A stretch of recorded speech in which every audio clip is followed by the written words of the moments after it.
तो भी धन्यवाद करते कि आज ये जो अद्भुत जवाहर के लिए वीडियो 15 मिनट दिए हैं, उनका समय ज़्यादा नहीं होती, 15 मिनट के लिए। मेरा नाम रोशन शंकरराव वानखेड़ है। मैं हिन्ना मुंडा से, नागपुर हिन्ना मुंडा से, मेरा जन्मदिन है 91 का है। मैं अभी, मेरे मम्मी पापा तो अन्य जाति से है, पूरे परिवार मेरा अन्य जाति से है। मैं एक ही बिलीवर हूँ। मैं बचपन से प्रभु को नहीं जानता था, लेकिन जब मैं बचपन में मेरे गांव में एक लोग वचन बांटने आते थे, तब मेरे को क्या होता था तो पता नहीं, मेरी एक बाइबल मेरी मम्मी हाथ से छीन के वो जला देती है या कहीं डाल देती है। फिर मैं दौड़ते दौड़ते विश्वासी को ढूंढता हूँ कि ताकि मेरे को एक बाइबल मिले और मैं उस वचन को पढ़ूँ। तो परमेश्वर का धन्यवाद करता हूँ। उस वक्त प्रभु ने मुझे कुछ बताया तो नहीं, लेकिन मैं उसको ढूंढता रहा, लेकिन वो मिले नहीं। मैं पूरा गांव छान लिया, पूरा ढूंढ लिया, मुझे मिला ही नहीं। फिर एक बार मैं अपने गांव में, मेरे नाम से कि नहीं बकरा या क्या बोलते वो मुर्गी को काटते नहीं, क्या बलि देते थे।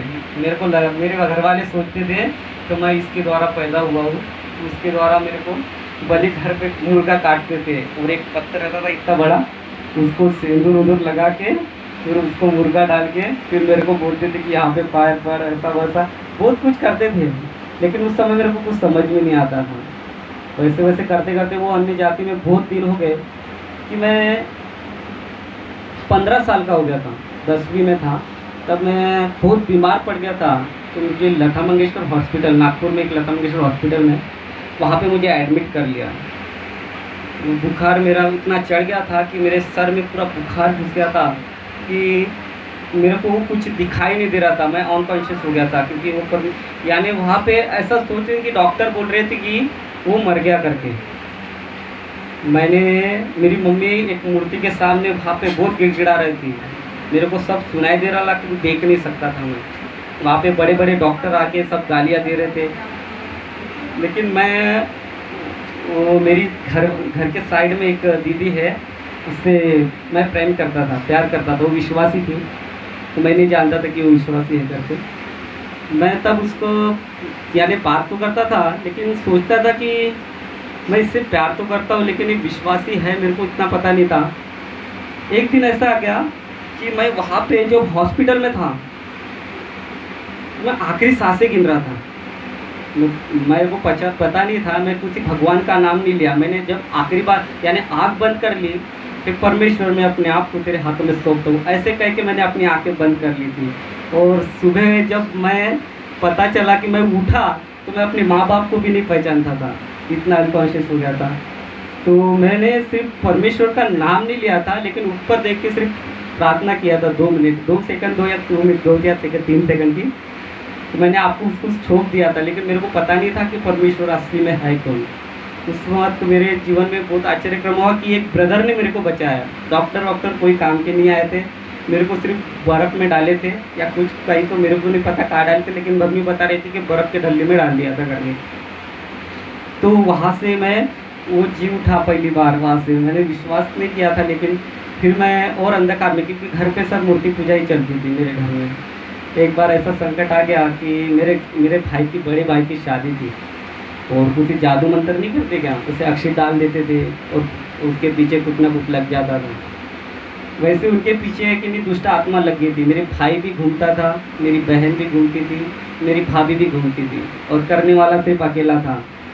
और ऐसी ऐसी जगह लेके गए हम वहाँ पे उनको, कि उनको कोई भी ठिकाना नहीं मिला। ताजबाग, वहाँ पे 10-10, 15-15 दिन रहते थे। मैं मुंडा से लेके ताजबाग तक, यानी 40-30 किलोमीटर के अंदर अंदर मैं रोज़ अप डाउन उनके लिए टिफ़िन लेके जाना, कुछ ना कुछ। मम्मी उनके पास रहती थी, वो तीनों के चार, पापा तो घर पे रहते थे, लेकिन सब चारों के चारों घूमते थे। तब ऐसा वक्त आया कि उनको वहीं भी कहीं भी आराम नहीं पड़ा, वो घूमते ही रह गए। फिर एक दिन ऐसा है कि वहाँ से भी हम घर पे लेके आ गए। तो फिर बोल रहे कि मेरे यानी भाभी के घर लेके गए, तो बोल रहे परमात्मा एक लेना है।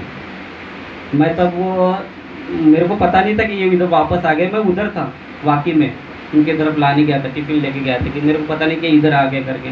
लेकिन उनके इतने दुष्ट आत्मा हो गई थी कि उनका यानी कभी कभी गिर जाते थे। मेरी भाभी इतनी प्रेग्नेंट थी, वो पलक के नीचे गिरती थी और 7वां या 6वां महीना चलता था उसको। इतना उसने परेशान किया, उतना बहुत तकलीफ हुई उसको, लेकिन उसको कुछ आराम नहीं हो रहा था। तो मैं रानी से यानी विश्वासी थी, वो उससे प्यार करता था। मैं बोल रहा था उसको कि मैं इसको यीशु मसीह के पास लेके आता। तो मैंने बोला था और मैं वहाँ से निकला दौड़, यानी गाड़ी से बहुत स्पीड से निकला। उनको देखा तो वो किसी परमात्मा वाले के घर पे जो रहता है ना, बड़े लोग जैसे पास्टर लोग रहते हैं, उनका भी रहता है कोई थे, उनके यहाँ लेके गए। मैं थोड़ा सा लेट हो गया 10 मिनट। वो पहले से उनको ये झाड़ फूँक करके उसको लेके गए और घर पे लेके आए। फिर भी दुष्ट आत्मा उनके जीवन से नहीं निकला था। फिर उसने सोचा कि मैं यहाँ पे रह के वो दुष्ट आत्मा से पीड़ित हूँ, इसलिए उसने अलग से किराए से रूम ले लिया। किराए से रूम ले लिया तो उसको आराम तो नहीं पड़ता था, लेकिन वो बोलते थे कि अगर तुम भी विश्वासी बन जाओगे, यानी मेरा भाई, मेरी भाई यानी बाबा, आई अनिमी, ये तीनों मिलकर अगर विश्वासी यानी ये कर लेंगे, परमात्मा ले लेंगे, तो शायद ठीक हो जाएंगे। तो फिर हमने सब परमात्मा वगैरह ले लिया। मैंने नहीं लिया था, मैं रो रहा था घर पे जाके कि नहीं, मेरे को इनको यीशु मसीह के पास लेके जाना है। मैं उससे बहुत रोया था, भाई को नहीं जाना है, ये मेरे को पसंद नहीं है। मैं बहुत रोया था, लेकिन मम्मी पापा मेरे को समझा रहे थे कि पप्पा मम्मी ऐसी तबीयत है, तू क्या क्या करेगा। तो फिर मैंने वो ले लिया उनको, मैंने परमात्मा ले लिया। फिर मैं और भी यानी उनके साथ तो रहता था, लेकिन मैं उनके साथ यानी पूरे तन मन से यानी वो करते थे ना, अगरबत्ती लगाना, वो लगाना, तो कुछ करते नहीं थे। मैं ज़्यादा इंटरेस्ट नहीं लेता था। और उनका 40 दिन का वो फास्टिंग रहता था, वो भी किया मैंने, लेकिन उनमें कुछ शांति नहीं दिखाई दे रही थी। मेरा मन विचलित हो रहा था कि मैं क्या कर रहा हूँ। ये मूर्ति पूजा यानी मेरे को पसंद नहीं था वो करना। मैं पहले से मूर्ति पूजा के खिलाफ था। बचपन से मैं मूर्ति पूजा यानी कोई इंटरेस्ट ही नहीं लेता था। मेरे को लगता है कि परमेश्वर कोई है ही नहीं। मैं सिर्फ अपने अंदर के कॉन्शियस में रहता था कि मैं क्या कर रहा हूँ। मैं सच्चे परमेश्वर को ढूंढ रहा था।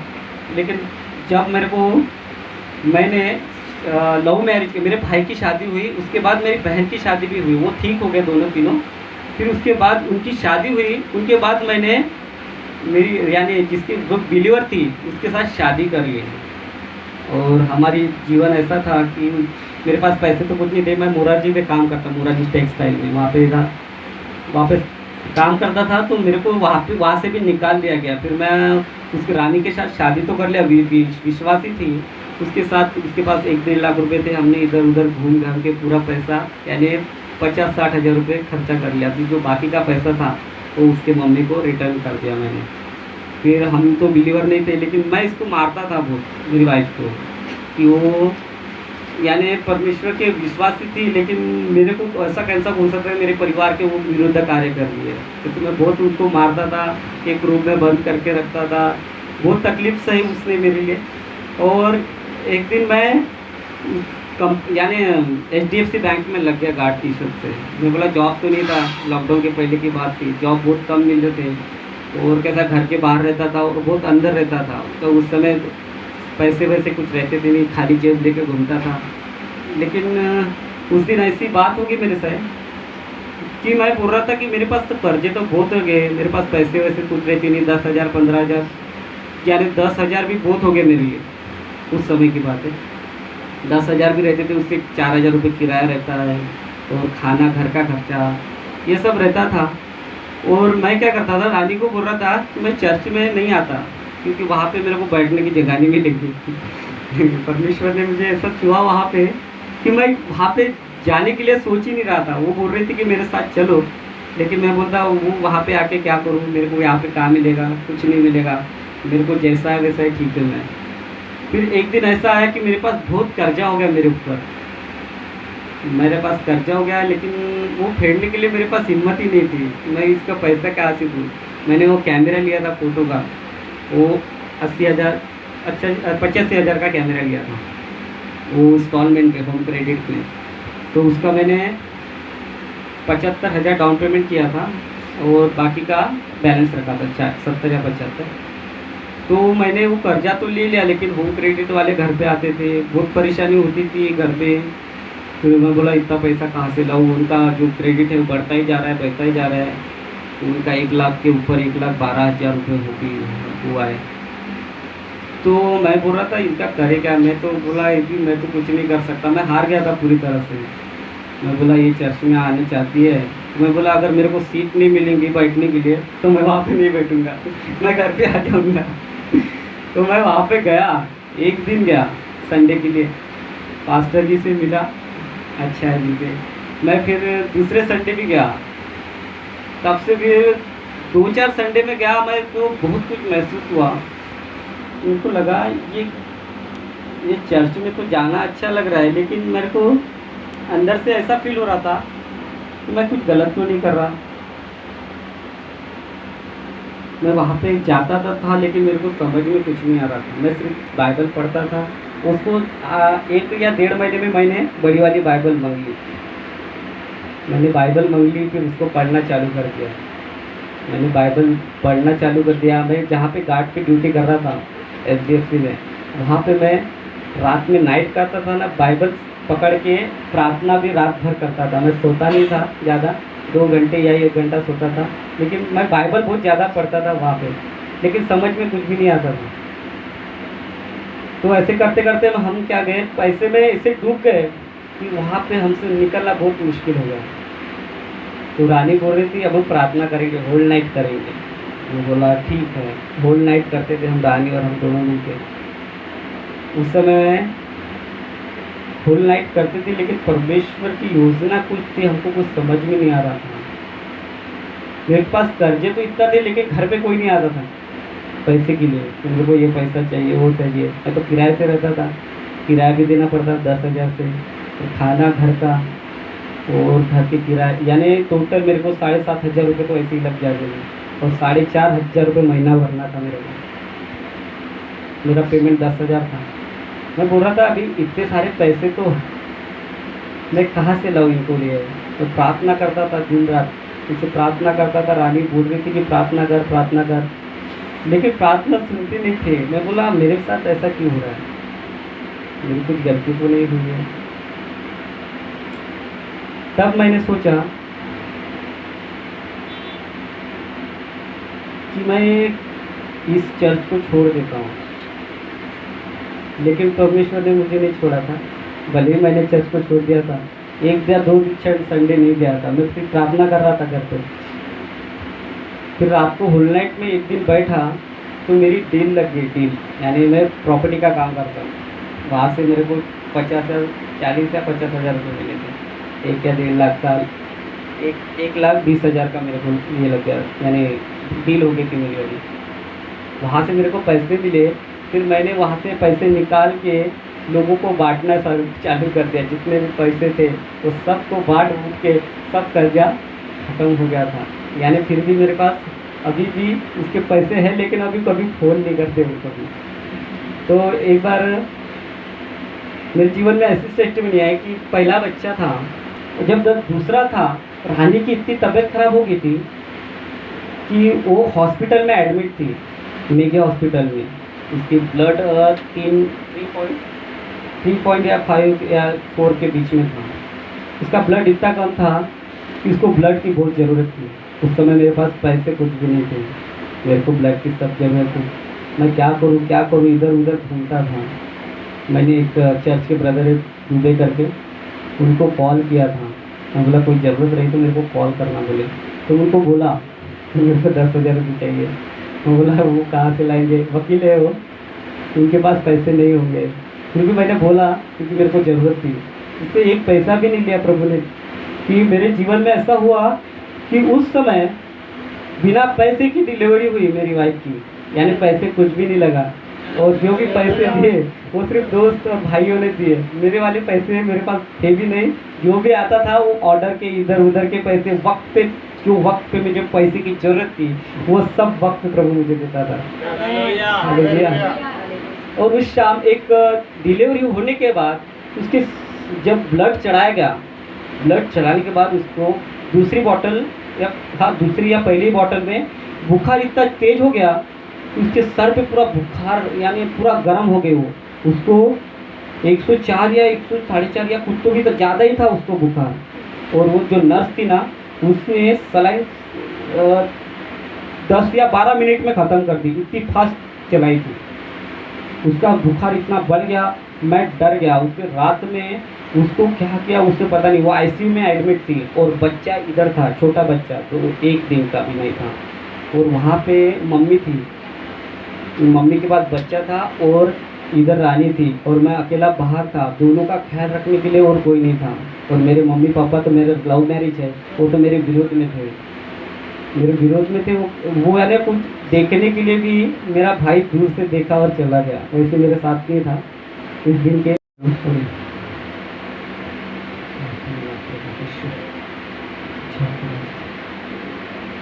उसका बुखार इतना बढ़ गया था, उसको रात भर मैंने 12 से लेके 4 बजे तक वहाँ प्रार्थना किया घुटना टिका के। डॉक्टर बोल रहे थे तू बैठ क्यों नहीं रहा है, मुझे पता है मेरे रानी को कुछ नहीं होगा, क्योंकि परमेश्वर ने मुझे 2 बच्चे दिए, उसको पालेगा कौन, मैं अकेला तो नहीं संभाल सकता, क्योंकि माँ के बगैर बच्चे को कौन संभाल सकता है ज़्यादा। तो उस समय ऐसा हुआ कि उसको 4 बजे के बाद, जब मैं 4 बजे प्रार्थना करके जब थोड़ा सा लेट गया, तब वहाँ से डॉक्टर ने आवाज़ दिया कि अभी ठीक है करके। Hallelujah hallelujah.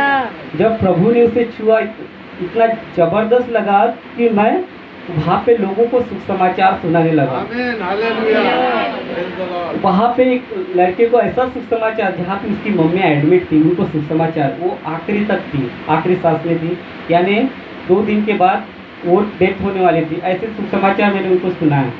मैंने बोला प्रभु चंगा करने वाला है, वो आपकी माँ को आपसे अलग नहीं होने देगा, अगर आप विश्वास करेंगे तो आपके लिए सब कुछ संभव है। मैंने उनको सुख समाचार सुनाया, लेकिन उन्होंने, उनके जो बड़ा भाई था, वो दोनों मिलके वो प्रभु का इनकार कर दे, उसी घड़ी उसकी मम्मी की डेथ हो गई। मैंने बोला अभी जो विश्वास करता है वो उद्धार पाएगा। हालेलुया। मैंने वहाँ से एक मेरी बुलाहट थी, प्रभु की जो बुलाहट है मेरे जीवन में, वो वहाँ पे एक पास्टर मिले थे मेरे को। मैं उनके साइड में बैठा था, मैं नहीं जानता कि वो पास्टर है करके, उनके वाइफ का ऑपरेशन था। तो वहाँ पे पास्टर जी आए थे, तो मैं बोला, वो फ़ोन पे बात करते, प्रेज़ द लॉर्ड करके बात किया उन्होंने, तो मैं समझ गया कि ये कोई ना कोई विश्वासी है। मैंने उनसे बोला मेरे लिए प्रार्थना कीजिए, बोला कि मेरी वाइफ अभी ऐसी है। मैंने वहाँ पे उसके पास कोई नहीं था, वो अकेली, एक 3.5 साल का बच्चा घर पे अकेला था, और ये छोटी बच्ची को अकेले, यानी 3 दिन का बच्चा वो अकेली संभाल रही थी। दवाखाने में, हॉस्पिटल में जो थी, वो अकेली, उसका सब कुछ, उसका यानी ब्लड चढ़ाया हुआ, पूरी कमज़ोर पड़ी हुई। मेरे घर के लोग भी उसके साथ नहीं दे रहे थे। मेरे घर में जब वो कोई आता था, वो सिर्फ टिफिन लेके, कोई किसी को मैं जाता था, किसी के हाथ से भेज देते थे, लेकिन वहाँ पे उसके साथ कोई नहीं था, वो अकेली थी। लेकिन वहाँ ने प्रभु ने बहुत बड़ी सहायता वहाँ पे की मेरी वाली, कि उस पर कुछ हानि नहीं हुई। और मैं वहाँ पे प्रभु का धन्यवाद करता हूँ कि वो जो पास्टर आए थे वहाँ पे, उन्होंने मेरी प्रार्थना किया और बोला कि तेरे लिए प्रभु का प्रयोजन है। मैंने बोला प्रभु का प्रयोजन मतलब मैं समझता नहीं था, मेरे को ज़्यादा यानी 3.5 या 4 साल विश्वास में आए हुए। तो बोला तू अब आगे हो गया अगुआ, यानी जो भी है तू बनेगा, कुछ ना कुछ तेरे लिए परमेश्वर की योजना है। मैं बोला इसके लिए क्या करना पड़ेगा? मैं बोला तू प्रार्थना कर। मैंने दीदी से भी बात किया, दीदी ने भी बताया था कि परमेश्वर की योजना तेरे जीवन में है करके। मैं बोला परमेश्वर की योजना मेरे जीवन में, तो मैं कार्य करूँगा। और आगे का समय प्रभु का धन्यवाद करता हूँ कि उसने मेरे जीवन में ऐसे ऐसे अद्भुत कार्य किए हैं। उसका समय ज़्यादा हो गया समय को ध्यान देते हुए, अभी की बात है 10-8 दिन पहले, इतना बड़ा पत्थर मेरे ऐसे मेन रोड में था, बीच में रखा हुआ था। अब अगर तुम्हारी 60 या 70 के स्पीड में गाड़ी होती, अगर तुम उसे ठोक देते तो वो आप कहाँ गिरते वो सोच सकते हैं। लेकिन मैं वहाँ जहाँ गिरा था, पूरा हेलमेट, बैग, कैमरा की बैग पीछे, रात के 12:30 बज रहे, मैं वहाँ से जहाँ गिरा था वहाँ खींचते हुए गया। मेरे को सिर्फ यही लगा और थोड़ा सा पैर को लगा, बाकी मेरे शरीर की कुछ भी नहीं हानि हुई, क्योंकि शरीर दुख रहा था। मेरे को सुबह शादी के ऑर्डर में जाना था, मैं हल्दी से आया था, मेरे को बहुत तकलीफ हो रही थी, दुख तो रहा था, लेकिन मैंने तेल लिया, यानी लगाया, फिर प्रार्थना किया, 2 घंटा प्रार्थना किया। मैं बोला प्रभु तू चंगा करने वाला है, तेरे लिए कोड़े खाने से हम चंगे होते हैं, तो प्रभु मैं तेरे पवित्र हाथों में अपने सौंपता हूँ। और मैं उस घड़ी इस तरह चंगा हो गया कि सुबह उठ के मैं 7:30 बजे वहाँ पे ऑर्डर से चला गया। धन्यवाद करता हूँ परमेश्वर का कि उसने मुझे चंगा किया, और आने वाला सारा समय मैं प्रभु के हाथों में अपना जीवन और आपका सभी को प्रभु तेरे हाथों में सौंपता खुदा। आमीन। ये चाहता है कि मैं स्वर्ग जाऊं, मैं परमेश्वर के पास रहूं, मैं सच्चे परमेश्वर को जानूं। कोई भी इंसान चाहता है, लेकिन क्या वो कैसे जाएगा? कौन उसको ले जाएगा? कौन उसको छुटकारा देगा? कौन उसका उद्धार करेगा?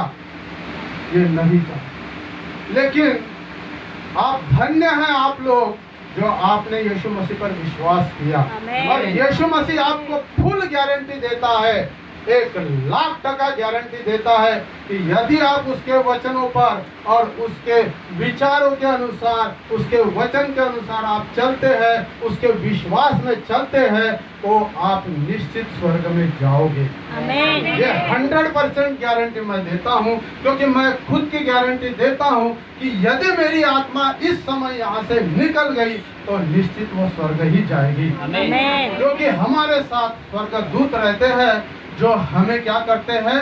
हमें संभाले रखते हैं। हमारी आत्मा को शैतान के हाथों में जाने नहीं देते। शैतान तो जीवन में अद्भुत अद्भुत ऐसे कार्य करता है और परमेश्वर से हमको दूर ले जाने की कोशिश करता है। मेरे जीवन में भी क्या गवाही है,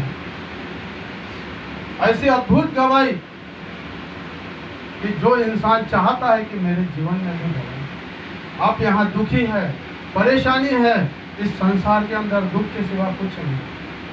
किसी को कैंसर है, किसी को बीमारी है, किसी को तकलीफ है, किसी को क्या है, लेकिन उस अनंत जीवन में यदि आप जाते हैं जहाँ पर कोई गिनती नहीं, अनंत जीवन। यहाँ तो हमारा 70-80 साल का जीवन है जिसके लिए हम सब कुछ करने की कोशिश करते हैं, और संसार की अभिलाषाओं में फंसकर संसार की बातों के बारे में ही सोचते हैं, क्योंकि हमें अनंत जीवन की बातें कोई देता नहीं, लेकिन यीशु मसीह ने हमें अनंत जीवन की। Hallelujah, hallelujah, praise the Lord. आप विश्वास कीजिए उस परमेश्वर पर जिसने तुमको बनाया, मुझे बनाया, सारी सृष्टि को बनाया। वही एक सच्चा परमेश्वर है, दूसरा कोई परमेश्वर इस जगत में है नहीं। Hallelujah, hallelujah. मैं मेरी एक छोटी सी गवाही देता हूँ कि उस गवाही से आप कुछ प्रेरणा लोगे और निश्चित आप सोचोगे कि जीवन में आपके भी ऐसा ही कुछ हो। Hallelujah, hallelujah, praise the Lord. मैं जब छोटा था तो हमारे जीवन में सबसे पहली बात तो जीवन में हमारे अंधकार की ताकत जो काम करती है, जिसे हम जानते ही नहीं। मैं भी अन्य जाति से आया हूँ, मैं भी अन्य जाति से आया हूँ, आप भी अन्य जाति से, क्योंकि हम जन्मता क्रिश्चियन नहीं हैं, हम मसीह नहीं हैं। हमने यीशु मसीह पर विश्वास किया और यीशु मसीह ने हमें वो रास्ता दिया। मेरे जीवन की ऐसी अद्भुत गवाही है, अद्भुत ऐसी कि मेरे माता पिता, और मेरे पिता तो यहाँ दुर्ग के थे और हमारी माता अमरावती की थी। जब उनके जीवन में ऐसा होता था कि एक बच्चा हो गया, 1.5 साल का हुआ कि खत्म, 1.5 साल का हुआ कि खत्म, ऐसे 3 बच्चे उनके जीवन से खत्म हो गए। उनको समझता नहीं था कि यह क्या है, और उसके पश्चात किसी ने ये कहा कि तुम कुछ तो करो, क्योंकि तुम्हारे जीवन में ऐसा हो रहा है तो कोई बचना चाहिए तुम्हारे बच्चे। और उन्होंने कुछ किया, कुछ किसकी सेवा की, क्या की मैं नहीं जानता, लेकिन उनकी सेवा के पश्चात मेरा जन्म हुआ। और ये परमेश्वर की योजना थी कि यदि मेरा जीवन उस समय नहीं मैं पैदा होता तो आज मैं यहाँ पर नहीं होता। आपको गवाही मिल गई। तो उस समय पर मैं जीवित रहा और मेरे पीछे मेरा भाई हुआ, वो भी जीवित रहा। जिसको कहते हैं हम, क्या कहते हैं उसको, पीठ के ऊपर पीठ, ऐसा कुछ कहते हैं ना, कि एक हो गया तो उसके पीछे दूसरा यदि होता है, और दोनों यदि हो जाते हैं, मतलब एक का जन्म होना, दूसरा पेट में रहना, तो ऐसी स्थिति आती है तो ये बच्चा बचेगा, अन्यथा नहीं। लेकिन ऐसी स्थिति हुई और मैं जीवित रहा। बचपन से गरीबी के दिन निकाले, प्याज के साथ रोटी खाना, नमक मिर्च पानी के साथ में, रोटी खाना ऐसी जिंदगी निकाले हैं, क्योंकि हमारे पिताजी गरीब थे, हमारी माता गरीब थी। और ऐसे दिन निकालते हुए हमारे पिताजी चिवड़ा बेचते, और चिवड़ा बेचते वक्त रेलवे ऑफिस जाते थे और बड़े बड़े साहब लोगों को पुड़िया देते थे 5-5 रुपये। उस समय पे 4 आने 8 आने की जो पुड़िया थी वो पुड़िया देते थे, और उस पुड़िया के अनुसार उनकी पहचान हो गई। और जब मैं 18 साल का हुआ तो उन्होंने किसी को रिक्वेस्ट की, किसी साहब को, और उन्होंने मुझे नौकरी लगाई। मैं रेलवे की नौकरी की। रेलवे में मैंने एंट्री की DRM office, divisional railway manager, central railway, मध्य रेलवे नागपुर में। और वहाँ पर मैंने जॉब करना चालू किया, और जॉब करते करते मैं बढ़ते मैं ऑफिस सुपरिटेंडेंट कर गया। इस दौरान मेरी माता भी गुजर गई, पिता भी गुजर गए। पिता को ब्लड कैंसर हुआ, माँ को हार्ट अटैक आ गया, वो भी चली गई, सब चले गए। इवन मेरी शादी हो गई, मेरे 3 बच्चे भी गुजर गए। मुझे आज 3 लड़कियां हैं और 1 लड़का है। तीनों लड़की की शादी हो गई, लड़का अभी पढ़ भी रहा है और जॉब भी कर रहा है। और एक्चुअल में देखा जाए तो आज मेरी उम्र 65 साल की है, लेकिन वैसा देखा जाए तो मैं सिर्फ 3 साल का हूँ, क्योंकि मसीह में मुझे नया जीवन मिला है। हालेलुया। और नया जीवन मुझे जो मिला है तो मैं सिर्फ 3 साल का हूँ। मैं 3 साल हुए मसीह में आया और मैं विश्वास करता हूँ। मेरी नौकरी में मैं बढ़ते ऑफिस सुपरिटेंडेंट तक पहुंचा, और कोई जलन कहो या कोई ऐसी बातें कहो कि रेलवे के ही किसी लोगों ने किसी को उकसा कर रिश्वत के केस में मुझे फंसा और मेरी नौकरी चली गई। उस समय पर मैं एक ऑफिस सुपरिटेंडेंट, सन 2001 की बात है, उस समय मुझे तनख्वाह मिलती थी 25,000। आज यदि मैं रेलवे में रहता तो मुझे कम से कम 90,000 तनख्वाह मिलती, लेकिन वो मेरी नौकरी चली गई। और नौकरी जाने से मेरी परिस्थिति ऐसी हो गई कि मेरी 3 बेटियां और 1 बेटा। 43 साल की उम्र में मेरी नौकरी गई तो करूँ क्या? बच्चे पालना है, पढ़ाई के बच्चे हैं और पढ़ाई के बच्चे हैं, और बिल्कुल मेरे जीवन का टर्निंग पॉइंट। और ऐसी स्थिति में नौकरी चली गई तो मुझे ऐसा लगता था कि मैं परिवार को कैसे करूँ। क्या मैं कोई मिस्त्री का काम करूँ, या बाहरी लोग जो पान बेचते हैं ना, पान के ठेकारे लेके बैठते हैं, वो खुले पान बेचते हैं, ऐसे बेचूँ, ऐसे लगता है। और ऐसा करते करते मैंने वेस्ट पेपर का बिजनेस भी किया, और वेस्ट पेपर के बिजनेस में मैं काम करने लगा, उसमें भी नुकसान। लेकिन इस दौरान इन सारी परिस्थितियों को देखते हुए और रेलवे में नौकरी करते हुए मुझे किसी गलत संगत कर दी, और गलत संगत ऐसी थी कि जो मनुष्यों को जीवन में हमेशा नाश की ओर ले। आपने कभी सट्टे का नाम सुना है क्या? सट्टा समझते हैं? मेरे पास मैं ऐसा सट्टा लगाता था जो शायद किसी रेलवे में नौकरी करते हुए ब्याज से पैसे लेना सट्टे में लगा, ब्याज से पैसे लेना सट्टे में लगाना, नौकरी का पैसा आया वो भी दे देना, घर चलाने को पैसा नहीं। ऐसी परिस्थिति चलती थी, 10% ब्याज का पैसा नहीं देती। ऐसी अंधकार की ताकत थी जो हमें जकड़ रही थी, लेकिन हमको समझता नहीं था। हमको सच्चा मार्ग देने वाला कोई नहीं था उस समय। और नागपुर में एक ताजुद्दीन बाबा करते हैं, आपने नाम सुना होगा शायद, दरगाह है तो बड़ा, और मैं उस दरगाह में जाता था। एक लगन थी मेरे पास में कि ये मुझे तारेगा, ये मुझे बचाएगा। उसके पहले मैंने कई किताबें लिखी, कई जप किया इस परेशानी से निकलने के लिए कि कहीं से मुझे फ़ायदा हो और मैं परेशानी से निकलूँ, कर्जे से आ जाऊँ। कर्जा मेरे ऊपर बढ़ते जा रहा था। ताजुद्दीन बाबा के दरबार जाता था, दुधिया कुआं पे नहाता था, वहाँ पे 1:30 बजे जाकर, और वहाँ जाते जाते उस अंधकार की ताकत मुझसे बातें करती थी। मेरे सामने ऐसे आके बैठ जाते थे और मुझसे बातें करते थे, तो ऐसा कर, तो ऐसा कर। लेकिन मुझे शांति भी नहीं मिलती थी और फायदा भी नहीं। मैंने करोड़ों रुपया सट्टे में लगाया। एक मिडिल क्लास का आदमी क्या 3 लाख रुपए रोज में सत्य में लगा सकता है? 3 लाख रुपया लगाना, मैंने 3 लाख रुपया एक समय पे लगाया। कैसे लगाया? नौकरी चली गई, सब चली गई, प्राइवेट काम कर रहा था मैं, हवाले का। हवाला समझते हो शायद?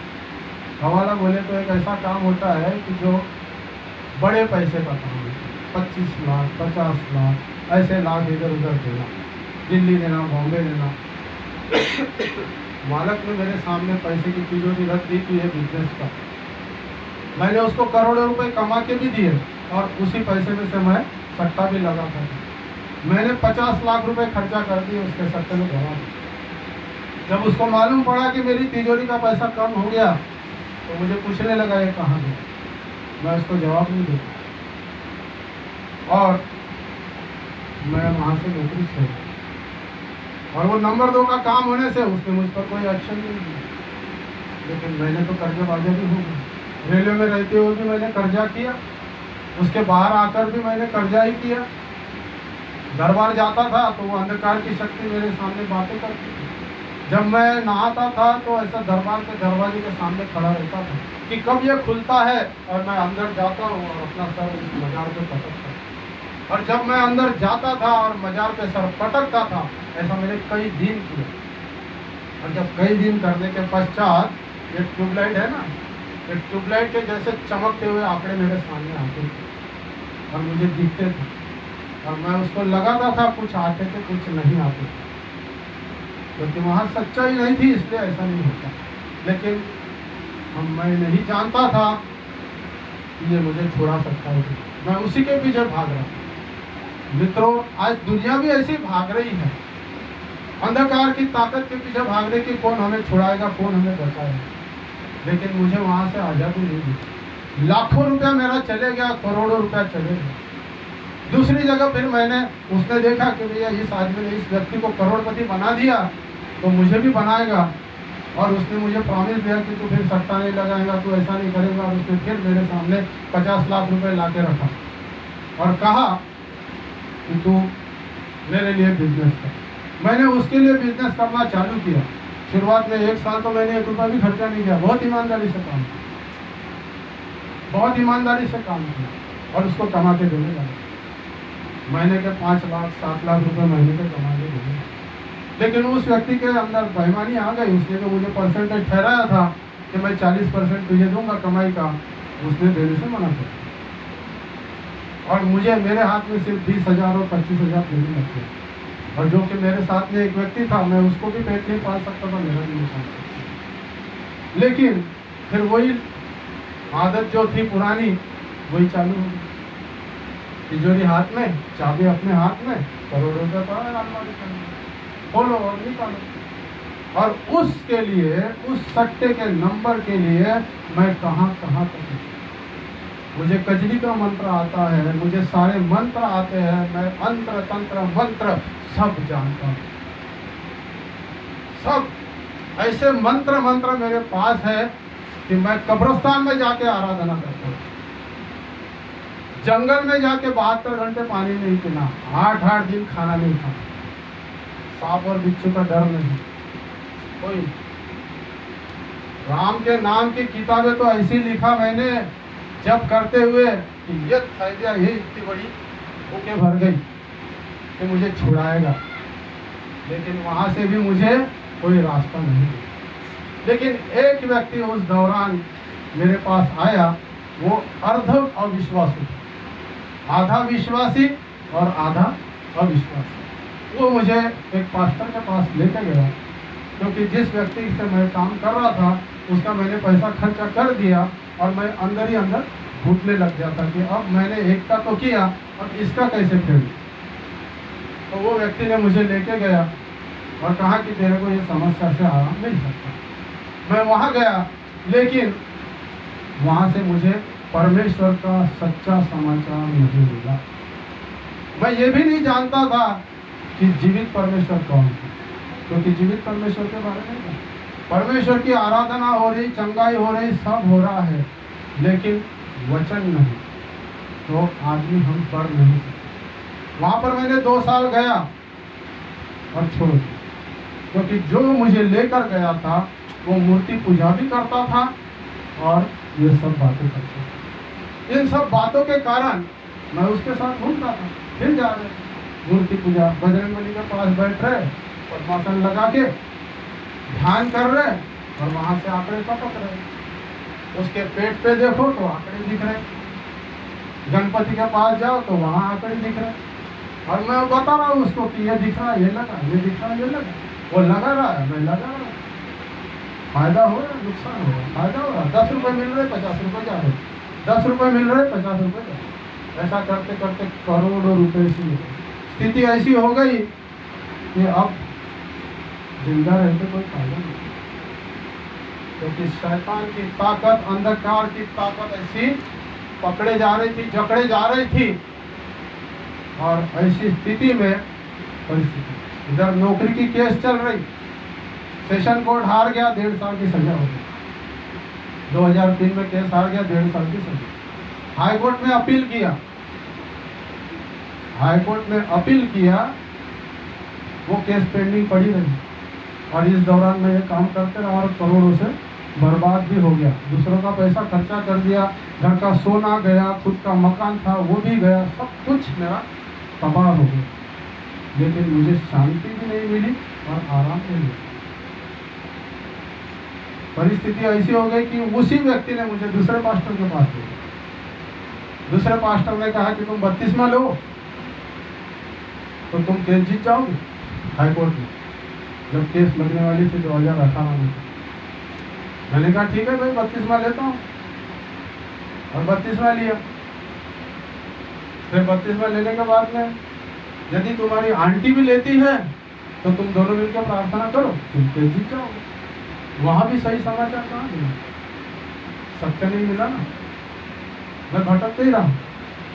और वहां पर भी हम दोनों ने 32वां लिया, पत्नी ने भी 32वां लिया। लेकिन 2018 में केस लगी 10 जुलाई को, और 10 जुलाई को उस केस में कोई व्यक्ति मुझे मिला कि 5 लाख रुपए जज को देने पड़ेंगे और तुम केस जीत जाओ। मैं सेटिंग करता हूँ। मैंने तिजोरी से निकाला पैसे, तिजोरी तो मेरे हाथ में थी, निकाला पैसे दे दिया। जब वो वकील ही खड़ा नहीं होता था तो दूसरा वकील किया, वो गए पैसे। दूसरा वकील किया, वो खड़ा रहा, वो जवाब नहीं दे पाया। 10 जुलाई 2018 को हाईकोर्ट में केस हार गया। और जब केस हार गया तो उस समय मैं उस व्यक्ति का पहले का तो 50 लाख खर्चा कर चुका था, वहां से नौकरी छोड़ दी थी। वो आदमी ने मुझसे लिख के लिया था कि मुझे पैसे दे। मैंने कहा जब आएंगे तब दूंगा। लेकिन दूसरे के पास भी ऐसा ही हुआ, और स्थिति ऐसी होगी भयानक कि दूसरा था क्रिमिनल, और उसको मालूम नहीं था कि मैंने पैसा खर्चा किया, क्योंकि उसने पूरा बिजनेस मेरे भरोसे ही छोड़ दिया। और इधर केस हार गया, इधर पैसे गायब कर दिया। जेल जाए बिना कोई रास्ता नहीं। जेल जाऊंगा तो ही मुझे सुप्रीम कोर्ट में जमानत मिल सकती है, अन्यथा नहीं। स्थिति ऐसी हो गई कि आप अपने आप को खत्म कर डालो, दूसरा कोई रास्ता नहीं, मर जाओ। मैंने T20 की 20 बाटलें खरीदा। उसी व्यक्ति ने जो अविश्वासी था, आधा विश्वासी, उसी से मैंने बात की तो इधर उधर पैसा करते हुए लाखों रुपए तो खर्चा ऐसे कर दिया कि कहीं से फायदा होगा मुझे नहीं। और उसी के साथ मैंने डिस्कस किया कि मैं ऐसा करने पर, उसने कहा कि तू ऐसा मत कर, तू ऐसा करेगा तो छानबीन होगी, सब होगी, तो मैं फंस सकता हूँ। मैंने कहा कि मुझे जिंदगी नहीं रहना है, सवाल ही नहीं आता, मर जाऊंगा पूरी तरह से, क्योंकि 50 लाख रुपए का कर्जा, जेल जाना है, जिसका पैसा मैंने खर्चा किया वो क्रिमिनल आदमी है। परिस्थिति भयानक। मेरी तीनों बेटी की शादी हो गई, बेटा और मेरी पत्नी दोनों ही घर रहते। जब उनको ये सारी स्थिति मालूम हुई तो वो, मैं तो जेल चले गया, और जेल जाते जाते मैंने फिर उससे पैसे निकाला और वकील के पास रख दिए, ताकि यदि दिल्ली में जाके सुप्रीम कोर्ट की जमानत हमको चाहिए तो ये पैसे रखना और ये वहाँ देना। ऐसा करके मैंने और पैसे उससे निकाले और जेल जाके सरेंडर, घर के लोगों को बता दिया कि ऐसा ऐसा केस हार गया, जेल में जाके चले। जब घर के लोग घबरा परिस्थिति कि ऐसा है कि अब जिस व्यक्ति का पैसा लिया है वो व्यक्ति क्या करेगा, क्योंकि वो क्रिमिनल है, गैंगस्टर उसके पास थी, नागपुर की इकवारी एरिया में, सोने चांदी का बेटा भी था, हवाले का काम करता था, क्रिकेट का काम करता था, उसके सारे नंबर होते थे और उसका पैसा मैंने खाया खर्चा करके। शैतान की ताकतों ने ऐसा उलझा दिया तो पता ही नहीं चला कि मैं कैसा दलदल में फंसते जा रहा हूँ। और ये स्थिति में जब आया, जेल गया पहले दिन, घर के लोगों को बता दिया कि तुम घर में मत रहो, तुम कहीं और रहो, जब तक मेरी जमानत नहीं होती, जब तक मैं अंदर हूँ, तुम घर में नहीं जाओ। और मैं जेल चले गया। अब जेल जाने के बाद में, लेकिन मैं प्रभु को नहीं छोड़ा था, केस भी हार गया था, लेकिन परमेश्वर के साथ रहा। बाइबल मैंने पढ़ता था, प्रार्थना भी करता था, लेकिन जैसा चाहिए वैसा नहीं करता। वो एक पूरी तरह से विश्वास में मैं भी नहीं। और जेल जाने के बाद मैं ढूंढने लगा कि अब मुझे कौन मिलेगा, क्योंकि जो वकील ने मुझे सहायता दी थी वो विश्वास था। और वो पास्टर सतीश नाथानियल के पास जाता था नागपुर में, जरीपत्ता। उसने कहा कि मैं तुम्हारी सुधि लूंगा, मैं जेल आऊंगा, और वो मिलने आता था। जब सेशन कोर्ट में केस हार जाते हो, आप हाई कोर्ट में केस हार जाते हो, तो सुप्रीम कोर्ट में आपकी केस की कोई सुनवाई नहीं होती, क्योंकि वो देखते हैं कि जहाँ 2 जगह से केस हार गया तो तीसरी जगह वो फाइल उठा कर रिजेक्ट कर दी। लेकिन मैं जेल में गया और पहला दिन था, तो मैं ये देख रहा था कि कौन विश्वासु है जो मुझे मिलेगा और मैं परमेश्वर की बातें उससे करूँगा और मुझे कुछ ज्ञान हासिल होगा। जब मैं उस जेल के कैदियों को देख रहा था, किसी ने 4 आदमी को मारा, किसी ने 6 आदमी को मारा, किसी ने 3.5 आदमी को मारा, किसी ने बलात्कार किया, किसी ने रेप किया, किसी ने अपनी औरत को ही मार दिया। ऐसे ऐसे लोग थे भयान, और उनके बीच मुझे डाला गया। मेरी दशा भयानक थी, लेकिन मैं प्रभु को साथ में लेकर चल रहा।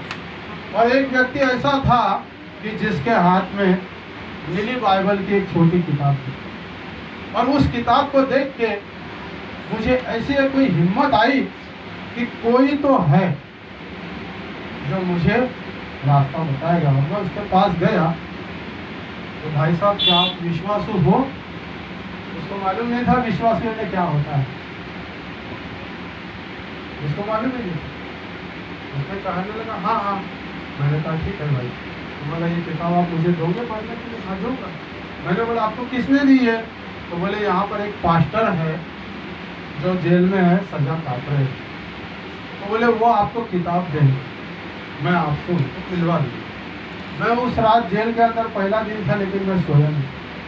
रात भर मैं प्रार्थना करते रहा कि प्रभु यीशु, मैंने तुझ पर विश्वास किया है, मुझे रास्ता बता। और सुबह हुई और मैं तुरंत उसको लेकर पास्टर के पास गया। और जब उसके पास गया और उस पास्टर ने मुझे जेल में हिम्मत दी। ऐसी स्थिति मेरी हो गई थी कि जब मैं जेल जाने के पहले सामने वाले का पैसा, इधर जेल जाना है, अपने पास कुछ नहीं, रास्ता कैसे मिलेगा।